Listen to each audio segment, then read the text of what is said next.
All right, today we're going to be taking a look at operant conditioning. This is module 27. If you guys remember B.F. Skinner, who we've talked about before, a lot of the operant conditioning comes from the research that Skinner did on reinforcements and shaping behavior. Some of the key terms we're going to see here is positive and negative reinforcement, and the different types of reinforcers that we'll talk about. Also, reinforcement schedules and the difference between a positive or a positive and negative reinforcement and how that affects behavior. Classical conditioning focused on whether one stimuli predicts another to cause a response. Operant conditioning focuses on whether our behavior is rewarded or punished. In classical conditioning, organisms learn associations between events it doesn't control. Operant condition, organisms learn associations between its behavior and the resulting events. So operant conditioning is learning which behavior becomes more likely to occur if followed by a reinforcer, or less likely to occur when it's followed by what is known as a punisher.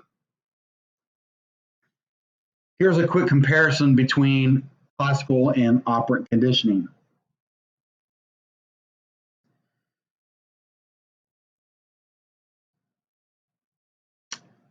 One is you have respondent behavior, which, if you remember the Pavlov's dog, salivation results of food and later a sound that is a neutral stimulus. It is an automatic response to the stimulus. Operant behavior, our own behavior, comes with consequences. That means it's strengthened if followed by a reinforcer, or it's diminished as it's followed by a punisher.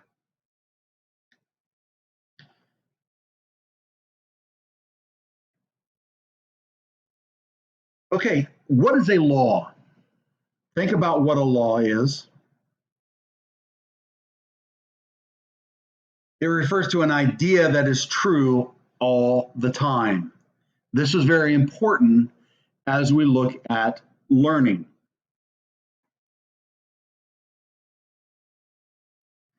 B.F. Skinner. He was a leader of what is known as the modern behaviorism. His work elaborated on people like Edward Thorndike in what is called the law of effect. As you can see why this is a modern behaviorism, he was a person of the 20th century. One of the things that he created was what is called the Skinner box, or what is known as the operant conditioning, or the operant box. So Thorndike used a fish to reward or entice cats to find their way out of a puzzle in a series of maneuvers.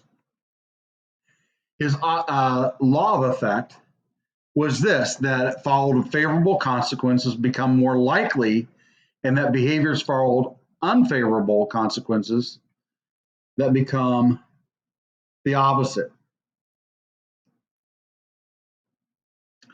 Skinner, like I said, developed what is known as the Skinner box, or the operant chamber. You're probably familiar with a little bit of this. What did the Skinner box do? Well, in the box, the rat would press a bar for a food reward. Outside, measuring devices shown here record the animal's accumulated responses. So what did it allow them to investigate? The Skinner box creates a stage which rats and other animals act out Skinner's concepts of reinforcement, any event that strengthens a preceding response. What a reinforcing depends upon is the animal and the conditions.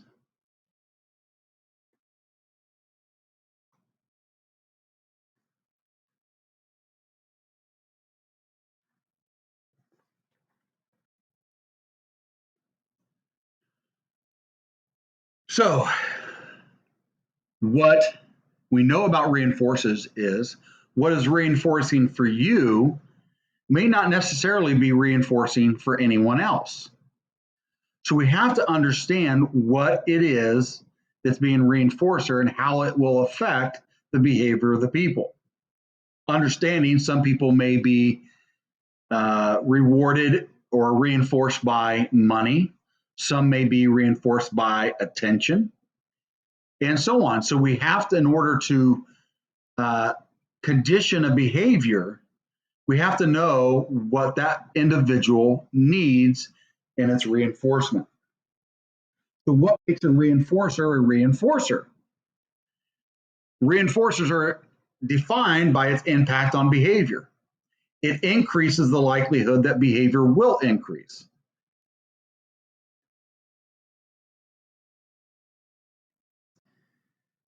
Shaping is a concept that in operant conditioning procedure in which reinforcement guides behavior towards closer and closer approximations of the desired behavior.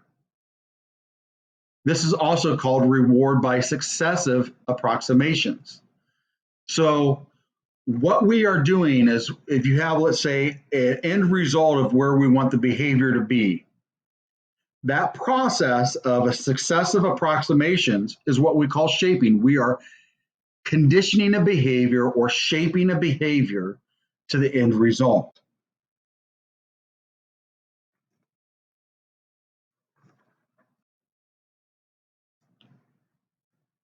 Shaping procedures in which reinforcers guide behavior towards closer and closer approximation to that desired behavior is what Skinner shaped in that rat's behavior.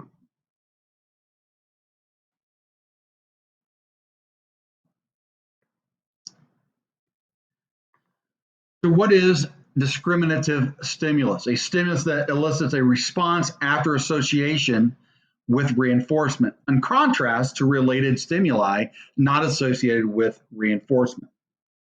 Shaping is critical to operant conditioning. We rarely perform a desired behavior the very first time.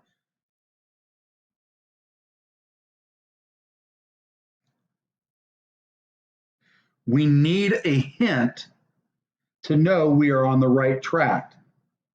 For an example, a kid whining to get what he wants. The kid is going to continue to whine as long as we give that kid what he wants. But if we don't give in to the kid, then what will the kid do? Will stop whining because he knows it's not going to get what he wants.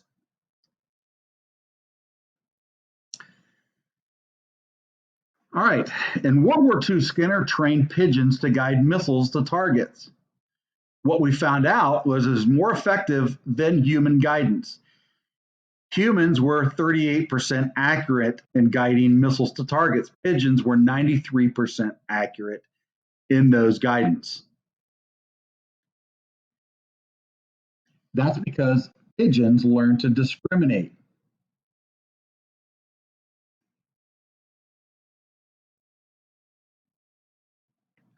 So here are some examples on discriminative stimulus training in animals.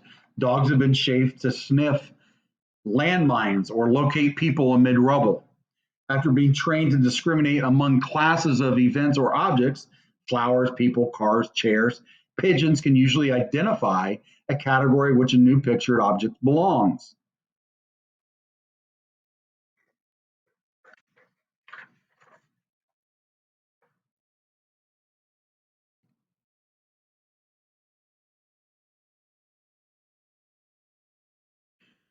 All right, so what is a positive reinforcer? It increases behavior by presenting positive reinforcers. A positive reinforcement is any stimulus that, when presented after a response, strengthens that response. So, again, any reinforcer can be labeled as an event that strengthens a behavior it follows. So, how do we know the difference between a reinforcer and a punisher? If it encourages, by consequences, there is a reinforcement. If it discourages, it is a punisher. And again, what is reinforcer to one person is not the same to others. So a negative reinforcement is not a punishment. We need to understand that. It increases behavior by stopping reducing aversive stimuli. And so it's any stimulus that, when removed after a response, strengthens the response. So, for example, if you are cleaning your room, and let's say your parents remove, let's say, being uh, confined to your room or being, trying to think of what the term is called, because it never happened to me. Of course, I was a great kid. Um, when I've never been told I couldn't go out until I clean my room, what have you. All right. So if I am reducing an aversive stimulus, where I'm taking away that punishment from you, if you will, that is a negative reinforcement when you're doing what you're supposed to do. And so what it does is reinforces, when I clean my room, I am no longer confined to my room.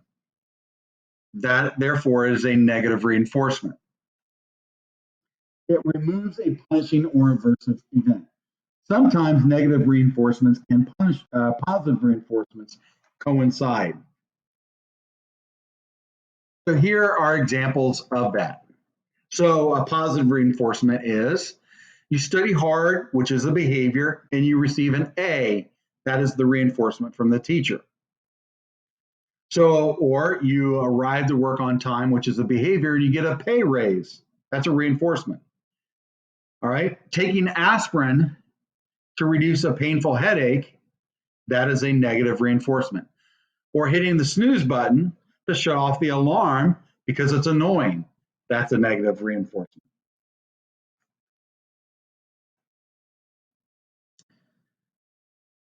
Here are a couple cartoons. This is why you should never let your children sleep in your bed. It conditions that child to realize that they can always do that. And the next thing you'll do is you'll always have your child sleeping in your bed.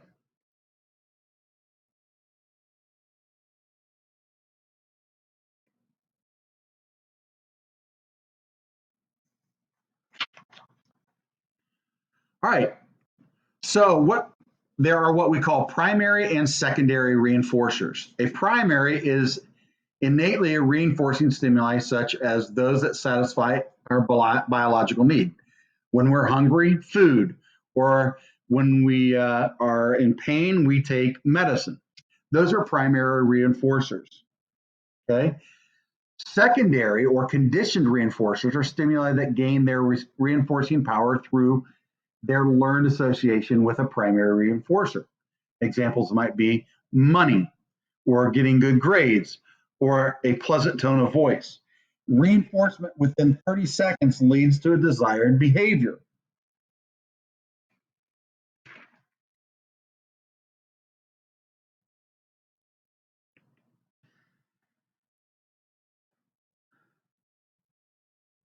And I just talked about this. Some animals will need immediate, in which I just talked about reinforcement.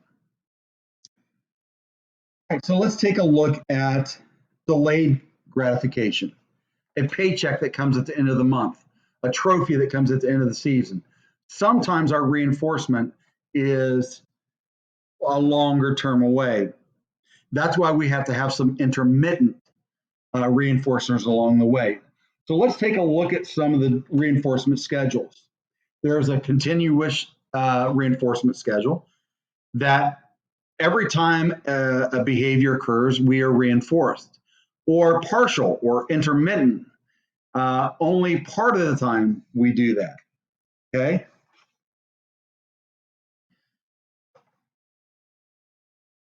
Continuous reinforcement, that's for training behaviors quickly. The problem is when you remove the reinforcement, the behavior goes away quickly as well.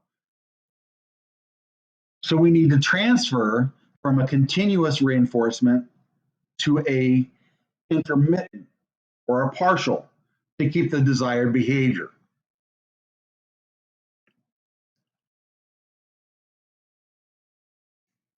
So what we learn is that the desired behavior is important rather than the reinforcement.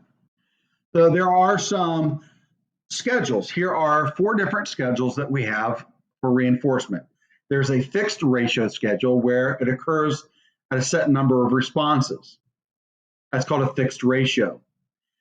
All right, there's a fixed interval that occurs after a set length of time. Then there are variable ratios, all right, schedules that after an unpredictable number of responses, we're going to give you a reinforcement. And then there's the interval schedule, variable interval, which occurs after an unpredictable length of time. So those are the 4 different reinforcing schedules that we see from time to time. Here are some examples of each of those 4.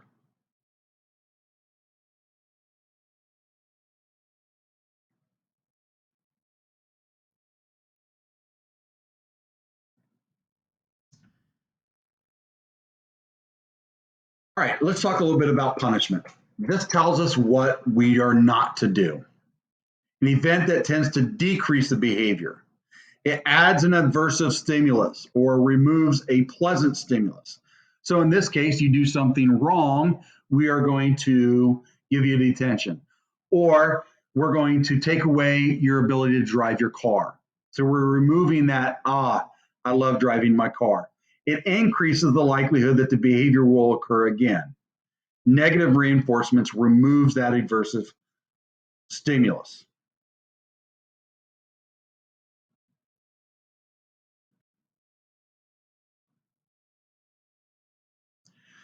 So what are the 2 ways to punish unwanted behavior? Positive and negative, and some examples. Positive punishment adds something negative. Negative punishment takes away something positive.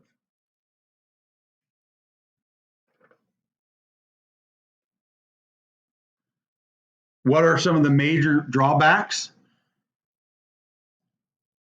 Punished behavior is suppressed, not forgotten.